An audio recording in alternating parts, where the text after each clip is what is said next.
कई मांगों को लेकर एक बार फिर से किसान नेता सड़कों पर उतरने वाले हैं। हमारे साथ इस वक्त मौजूद है गुरनाम सिंह चड़ूनी साहब, जो कि इस प्रदर्शन का नेतृत्व करते नजर आएंगे। एक बार फिर से आपने ऐलान कर दिया है कि आप जीटी रोड को जाम करेंगे, सड़कों पर बैठेंगे। क्या नौबत आ गई, क्या मजबूरी?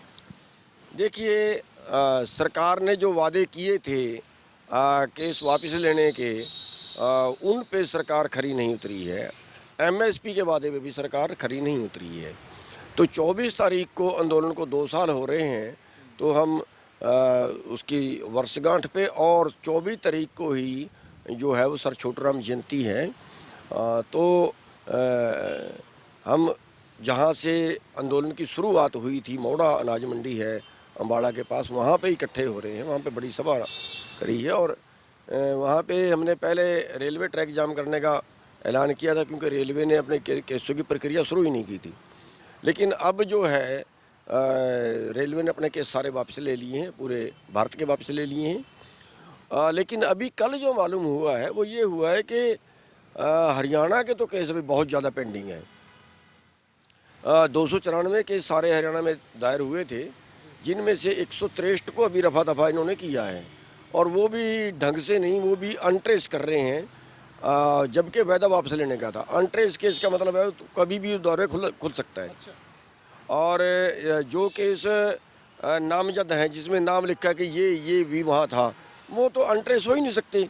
अब इसलिए वो कोर्टों में पेंडिंग पड़े हैं। तो उसकी वजह से कितने जो है वो पासपोर्ट रुक गए, कितने असले के लाइसेंस रद्द कर दिए, कितने इन्होंने और जो मुकदमों की वजह से गलत रिपोर्टें कर रहे हैं वो। तो अभी जो है हमने फिर आज ये फैसला लिया है कि अब रेलवे ट्रैक नहीं जाम करेंगे, अब वहाँ पे जीटी रोड जाम करेंगे। ये एक दिन का सांकेतिक प्रदर्शन रहेगा। अगर उससे पहले सरकार बातचीत के लिए तैयार रहती है, आपकी मांग को मानती है, क्योंकि सरकार का भी कहना है कि हम तो सब कुछ करने को तैयार है, लेकिन गुरनाम सिंह चड़ूनी पर आरोप ये लगते हैं फिर कि ये राजनीति करते हैं, किसान नेता नहीं रहे, ये तो राजनेता बन गए, नेता बन गए। नहीं, और उनके पास कहने के लिए कुछ है नहीं। खिसियाई बिल्ली खंबा नोचे, वो बात हो रही है। ये अगर 24 तक केस वापस लेते, अगर नियत साफ है तो वापस ले लेना, और अगर वापस ले लिए तो हम कुछ करेंगे ही नहीं। मुख्यमंत्री ने खुद आश्वासन दिया। आपकी कितनी बार बातचीत हुई, मुख्यमंत्री आवास पर भी आप गए थे, आपको याद होगी वो मीटिंग भी, सब कुछ तो चल रहा था, प्रोसेस चल रहा है, लेकिन बीच बीच में फिर आप रोड जाम कर देते हैं। ऐसा कैसे चलेगा? जनता भी परेशान होती है। नहीं, एक बार जब आंदोलन चल रहा था तभी केवल सीएम से बात हुई थी, उसके बाद सीएम से कोई बात नहीं। उस टाइम भी बात हुई थी कि केस वापस ले लेंगे, उस टाइम भी आपको आश्वासन मिला था? बिल्कुल, उस टाइम ही सीएम ने आश्वासन दिया था कि नए केस पुराने केस हम सारे वापस लेंगे, लेकिन लिए नहीं। ये विश्वासघात कर दिया। उन्हीं के आश्वासन पे तो हमने आंदोलन समाप्त किया था। तो बातचीत कहाँ तक चली है? ये बात आपने रखी होगी ना, टेबल पर रखी होगी। क्या आपको आश्वासन नहीं दिया गया है अभी? हम कई अधिकारियों को चिट्ठी लिख चुके, कई अधिकारियों को मिल चुके, और इनके होम मिनिस्टर को चिट्ठी लिख चुके। उनसे बातचीत हुई? हाँ, बातचीत नहीं हुई, लेकिन केस वापसी के हम उनसे लिख चुके कि हमें जो है वो ये केस वापस लो। नहीं लिए गए, और ये मजबूरी है हमारी फैसला लेना। और अब भी हम सरकार से कहते हैं कि अभी आपके पास 24 तारीख तक का टाइम है, अभी वापस ले लो। आप तो एक दिन में ले सकते हो, उसमें कोई महीनों का काम थोड़ा ही है, एक दिन में ही वापस ले सकते हो। अभी कई 8 केस सब 8 थाने के भी ऐसे हैं जिनको शुरुआत ही नहीं की गई, जिन पे कुछ लिखा ही नहीं गया। आपका खुद का क्षेत्र है? जो खुद का क्षेत्र है। अब ये रोड जाम जब करने जा रहे हैं सर, 24 नवंबर को कब से लेकर कब तक ये रोड जाम रहेगा? अगर 24 नवंबर के बाद भी उस दिन अगर सरकार ने बातचीत के लिए कोई प्रयास नहीं किए, तब आप क्या करने वाले? अगला कदम क्या होगा आपका? देखिए, हम फिर एक बार दोहराना चाहते हैं कि अगर सरकार इन केसों को निपटा देती है तब हम जीटी रोड पर नहीं आएंगे, और अगर पहले अगर निपटा देती है जीटी रोड पर नहीं आएंगे। अगर 24 नवंबर तक भी नहीं आती है तो जीटी रोड जाम करेंगे। उसके बाद भी उस दिन नहीं आती है बातचीत के लिए, तब आप क्या करेंगे? फिर जो मौके पे फैसला होगा, जैसे मौके पे हालात होंगे, फिर उसके हिसाब से फैसला लेंगे। ऐसा भी हो सकता है कि उसके बाद और दिन भी आप जीटी रोड लगातार जाम कर लें? सकता है, ऐसा भी हो सकता है। ऐसा भी हो सकता है कि सरकार हमें लठ मार दे, ऐसा भी हो सकता है कि सरकार हमें जेल में ले जाए, ऐसा भी हो सकता है सरकार हमें गोली ही मार दे। पिछली बार भी आपने प्रदर्शन किया, कभी ऐसा हुआ तो नहीं ज़्यादा? आपकी बात तो हमेशा सुनी गई है। एक बार आपने रोड जाम किया था शाहबाद के नज़दीक, आपको मालूम है, तब भी परेशानी लोगों को, ये रूट डाइवर्ट कर दिए गए, लेकिन सरकार फिर भी बातचीत के लिए आई थी। तो इतने आरोप सरकार पर लगाना और उनसे ही बनवाना मांगों को। नहीं, सरकार बातचीत के लिए नहीं आई। ये रात को हाई कोर्ट में गए कि जी वो जिट रोड जाम कर दिया, खुलवाओ। 3 बार लाठीचार्ज के प्रयास इन्होंने किए। वो तो ये था कि सारा हरियाणा अलर्ट था कि अगर शाहबाद में किसानों को पिटा तो सारा हरियाणा जाम होगा, तब लाठीचार्ज नहीं किया। नहीं, तैयारी थी पूरी इनकी, सब 3 बार तैयारी कर चुके थे। तो हमारा कहने का मतलब ये है भाई, तब भी बातचीत पे नहीं आए। बातचीत कितनी थी? केवल ये था कि भैया जो जीरी आ रही है उसको खरीद लो, हरियाणा की है।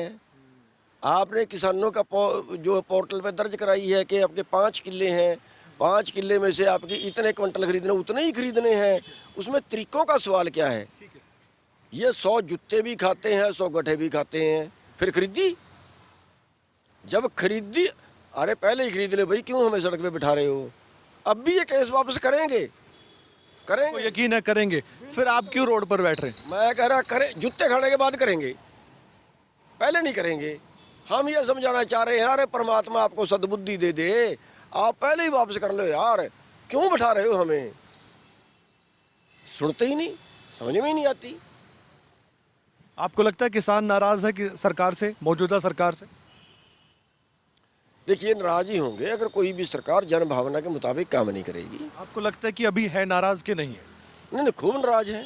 तो फिर ये जो उपचुनाव होते हैं, लिटमस टेस्ट होता है, इसमें जीत क्यों जाती है सरकार? आदमपुर का उपचुनाव जीत गई, वोटों से। भव्य बिश्नोई ने कल विधायक पद की शपथ ली। वोटों से तो सही जीती है? नहीं नहीं, ईवीएम से जीतती है। ये कराएं चुनाव बैलेट पेपर से, फिर देख लें, पता लग जाएगा, आप ही सामने आ जाएगा सारा कुछ। तो बड़ौदा उपचुनाव भी हुआ था सर, उसके बाद ऐलनाबाद उपचुनाव भी हुआ है, वहाँ तो सरकार का नुमाइंदा या उम्मीदवार नहीं जीता है। कितना अंतर रहा? 6,000 का, 6,000 का, जहाँ 50,000 का अंतर रहना चाहिए था। तो यहाँ 15,000 का रहा है जहाँ भव्य बिश्नोई जीते। मैं कह रहा 15,000 का रहा। 15,000 तो बीजेपी का रहा है, बीजेपी आगे रही है ना। हाँ, ईवीएम से रही है। कांग्रेस तो उसमें भी खुश थी ना, वो कह रहे हैं वो तो संतुष्ट हैं, लेकिन आप ईवीएम पर सवाल क्यों उठा रहे हैं? ये तो काम कांग्रेस पार्टी का था जो हाशिए पर चले गई है, ये कहते कहते आज। देखिए, मेरे को जहाँ तक लगता है ना, अभी आपने बढ़िया सवाल कर दिया, मेरे को जहाँ तक लगता है कि ये कांग्रेस और बीजेपी ये दोनों मिले हुए हैं। जहाँ तक हमें को गुप्त सूत्रों से पता चला था कि कोई विदेशी ताकत इनके पीछे है, और उस विदेशी ताकत ने दोनों का समझौता करवाया हुआ है कि 10 साल ये रहेगा, 10 साल ये रहेगा। ये सारे देश को खा जाएं, ये नहीं बोलेंगे, ये सारे देश को खा जाएं तो ये नहीं बोलेंगे। चढ़ूनी साहब कह रहे हैं 2024 में 10 साल बीजेपी के पूरे हो रहे हैं, फिर कांग्रेस पार्टी आएगी क्या? हो सकता है, हो सकता है कोई ऐसा ड्रामा ऐसा वो करें कि हाँ भाई देखो। एक्चुअली क्या है, हमारे देश में, मैं तो यहाँ तक कहता हूँ, हमारे देश में, हमारे देश की ना तो पॉलिसी है, ना हमारे देश की सरकार है। सब विदेशों के इशारे पे कर रहे हैं और बेच रहे हैं देश को। बहुत गंभीर मैटर है, बहुत गंभीर मैटर है। देश के हर नागरिक को जाग जाना चाहिए। और ये दोनों सत्ता पक्ष विपक्ष दोनों मिले हुए हैं, ये आप कह रहे हैं? आप देखिए, क्या ये 3 कानून जो बनाए थे, इनसे पूरे देश की खेती और खेती से जुड़े कारोबार सारा कारपोरेट को जा रहा था ना। कोई भी पक्ष बोला, कहीं भी विपक्ष सड़क पे बैठा, हमारा काम तो नहीं था। आपने आने नहीं दिया, आपने कहा कोई नेता नहीं आना चाहिए। ना ना ना ना, आंदोलन में कहाँ आपने आने दिया किसी को? वो तो तब कहा जब ये नहीं आए और हमें आना पड़ा। हमने फिर ये कहा, हमें तुम्हारी जरूरत नहीं, अब तुम किनारे रहिए, अब तुम खाली वोटों के लिए मत आइए। अगर आंदोलन लड़ना था पहले आना चाहिए था। और फिर भी उसके बाद भी इनको संसद के आगे बैठने से तो किसी ने नहीं रोका, इनको विधानसभा के आगे बैठने से तो किसी ने नहीं रोका, कोई नहीं बैठा। अब हमारे बीच में आने से रोके होंगे, अलग से करते ना, नहीं किया, करेंगे भी नहीं। एक अंतिम सवाल है, क्या जो आप आंदोलन करने जा रहे हैं, जो प्रदर्शन करने जा रहे हैं, सांकेतिक प्रदर्शन है, हमें किसानों की एकजुटता दिखाई देगी क्या? एक चढ़ूनी साहब ही दिखाई दे रहे हैं सड़कों पर, दूसरा जो एसकेएम का सदस्य कभी रहा करता था या आप रहा करते थे, वो एकजुटता हमें कब दिखाई देगी? अब कब एमएसपी की बात होगी जो आप कह रहे हैं वायदे पूरे नहीं हुए? बात सिर्फ यहाँ पर वापस केस लेने की नहीं है, मुद्दे तो और भी हैं। एकजुटता तो चाहिए किसान नेताओं की, आपके अंदर ही गुटबाजी दिखाई देती है। देखिए, जो एसकेएम बना था, जब एसकेएम बना उस वक्त ही ये बात तय की गई थी। उसके पहले भी तो सारे अलग अलग थे ना। एसकेएम जब बना तो उसमें सबको इकट्ठा इसलिए किया गया कि पूरे देश के हर वर्ग का मुद्दा है, पैदा करने वाले का भी है, खाने वाले का भी है, तो इसलिए सबको इकट्ठा किया गया और सारे देश का कॉमन भी है। कई मुद्दे होते हैं, एक स्टेट का है दूसरे का नहीं है, तो इस पे सारा और वहाँ पे ये बात तय की गई थी कि जो इसकी संचालन कमेटी बना रहे हैं वो केवल एसकेएम तब तक है जब तक दिल्ली में आंदोलन चल रहा है। ये बात पहले से ही पहली मीटिंग में ही तय हुई थी। अब उसके बाद जो है क्या किया, उसके बाद ये हो गया, हाँ अब एसकेएम नाम बढ़िया मिल गया, अब एसकेएम के नाम पे कब्जा कर लो। एसकेएम के नाम पे कब्जा करने की होड़ लगी है, आंदोलन लड़ने की नहीं, एसकेएम के नाम पे कब्जा। तो बेदखल पहले ही कर दिया गया। मैं वही तो बता रहा हूँ ना, जो 5 मेंबर पहले दिन बने थे जिन्होंने एसकेएम बनाया था उनमें तो एक भी नहीं है एसकेएम में। और ये जो राजनीतिक की बात करते हैं, सारे तो राजनीतिक है। राकेश टिकैत की बात कर रहे हैं क्या? राकेश टिकैत ने भी 2 बार इलेक्शन लड़ा है, एक बार एमएलए का लड़ा, एक बार एमपी का लड़ा है। कॉमरेड जितने सारे ने इलेक्शन लड़े हैं और जितने हैं उन्होंने लड़े हैं, कौन से ने नहीं लड़ा भाई बता तो दो। राकेश टिकैत आज आते हैं आपके साथ तो आप तैयार हैं जी? आप दोबारा तैयार हैं? राकेश टिकैत आपके साथ आते हैं किसानों की आवाज़ को बुलंद करने के लिए? नहीं, हमारी कोई दुश्मनी थोड़ा ही है।